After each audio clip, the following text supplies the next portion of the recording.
طرح پورا پاکستان اس وقت متحرک ہے.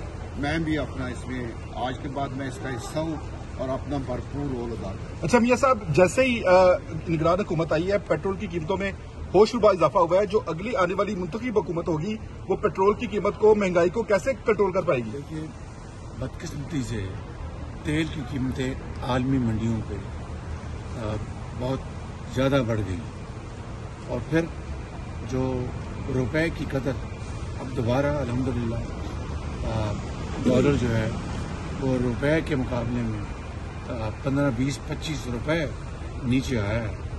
اگر یہ نہ آیا ہوتا تو تیل کی، پیٹرول کی قیمتوں میں اور اضافہ آپ دیکھتے ہیں. تو میں سمجھتا ہوں کہ اس سے ایک مثبت پہلو ہے، لیکن اس میں کوئی دو رائے نہیں کہ عالمی جو منڈیوں میں جو تیل کی قیمتیں، ہوش ربا قیمتیں ہیں، اس میں اضافہ ہوا ہے. اس کی وجہ سے شہباز صاحب، یہ سب فروری میں الیکشنز ہوتے دیکھ رہے ہیں آپ. نواز شریف کی چلتی ہوئی حکومت کو سازش کے تحت گرایا گیا.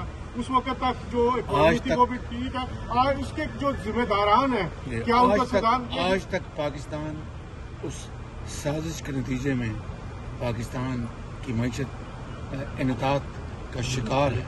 اور ان 4 سالوں میں جو نہ صرف معیشت کے ساتھ جو کھیل کھیلا گیا، نہ صرف خارجہ پالیسی کو تہس نہس کیا گیا، پاکستان کی جو اسٹیبلٹی جو ہے اس میں بے پناہ اس میں بگاڑ آیا.